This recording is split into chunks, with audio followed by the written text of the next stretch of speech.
शाम की राह पकड़ लो साग बिदुर घर खाए। इस पर तूने नहीं बिचारा कैसे आएंगे भगवान, कैसे आएंगे भगवान, कैसे आएंगे भगवान, कैसे आएंगे भगवान।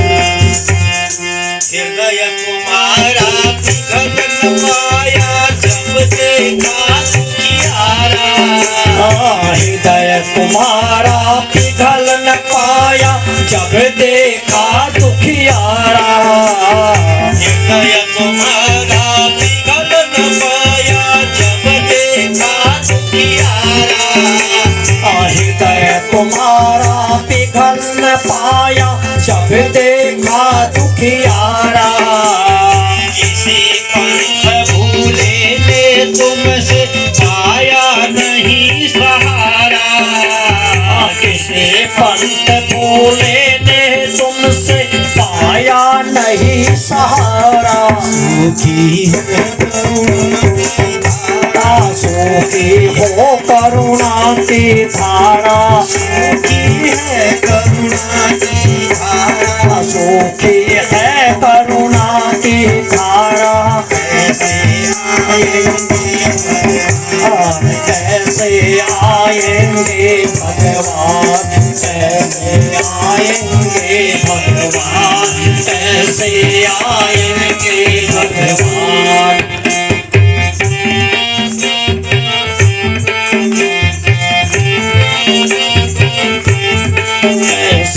आएंगे भगवान, कैसे आएंगे भगवान। भगवान के जब उद्धव जी को बताया कि दो घरों का ही भोजन, दोनों के यहाँ का भोजन मुझे अच्छा लगा, भगवान के नेत्र सजल हो गए, आंखों से अश्रुधारा बह गई। आज उद्धव जी को भगवान कह रहे हैं, तुम्हें अगर कहीं मेरा विदुर मिले तो मेरा संदेशा कह देना उनको। देखिए, भगवान को तो हम सभी लोग याद करते हैं, कोई ऐसा भी है जो भगवान को याद नहीं करता, सब करते हैं, दुख में भी करते हैं, सुख में भी करते हैं। लेकिन भगवान भी किन्हीं को याद करते हैं, वो कितना बड़ा भाग्यशाली होता है जिनको भगवान याद करते हैं। नीम करोली महाराज है ना, सभी ने नाम सुना है उनका। वो कंबल में लपेटे रहते हैं, और बाद में तो क्या हुआ कि जब वो नहाना धोना भी कभी करते थे कभी नहीं करते थे, और बस लेटे रहते थे कंबल में। लेकिन भक्तों का ताता जिसको कह दिया कि तेरा ये होगा वही हो जाएगा, उनका तेरी फैक्ट्री हो जाएगी, जा बेटा जा, फैक्ट्री हो जाएगी, उनका तेरा पुत्र हो जाएगा, उनका तेरा नाती हो जाए, जो महाराज जी ने कह दिया वो हो जा रहा है, आज भी हो रहा है। तो भक्तों ने पूछा, जो उनके अंतरंग लोग थे, उन्होंने कहा महाराज आप जिसको जो कह रहे हैं वो हो जा रहा है, लेकिन क्या है ये बात, तुम न नहाना न धोना, भोजन भी कभी सुबह कर लेते हो कभी दोपहर में कर लेते हो, कोई भोजन का भी समय नहीं, और भगवान के तो मंदिर में मैं आपको जाते हुए नहीं देखता हूँ, भोग लगाते वक्त पे भक्त लगाते हैं भोग। तो तब कह रहे महाराज जी, माला जपहु न कर जपहु जिह्वा जपे न राम। न तो मैं माला जपता हूँ, न मैं ये कर माला जपता हूँ, न मेरी जिह्वा भगवान उसका नाम लेती है। माला जपहु न कर जपहु जिह्वा जपे न राम। मेरा भजन वो करे मैं पाऊं विश्राम। भैया मैंने जितना भजन कर दिया था वो बचपन में ही कर दिया, अब मेरे से तो उसने कह दिया तो आराम कर, तेरे यहाँ दिन दोगुना रात चौगुना भक्तों का तांता लगे रहेगा, और जिसको जो कहेगा वो होगा, क्योंकि मैंने उसका भजन पहले कर लिया, अब वो मेरा भजन करेगा, मैं उसका भजन नहीं कर सकता। कर लिया तो ठीक है, नहीं करा तो ठीक। तो जिसने बचपन से ही भजन रूपी बैलेंस अपना बना के रखा है, तो उसको बुढ़ापे में कोई भजन करने की जरूरत नहीं, क्योंकि आंखें भी कम हो जाती हैं, शरीर भी साथ नहीं देता, कुछ नहीं हो पाता है। नहलाना धुलाना ही बच्चों को पड़ता है। तो इसलिए ये आदत डालो। मैंने कल परसों भी कहा था कि भैया जब बच्चा स्कूल जाता है उससे पहले बेटा हाथ मुंह धो, मंदिर चल, हनुमान चालीसा पढ़। हनुमान चालीसा सबके घरों में होनी चाहिए और उसका पाठ भी होना चाहिए, क्योंकि हनुमान जी जो हैं वो प्रत्यक्ष हैं। हनुमान जी, विभीषण जी, अश्वत्थामा बलिर्व्यासो कृप हनुमान विभीषण तथा पंच का सप्तेन चिरजीवन, कि ये जो हैं ये चिरंजीवी हैं।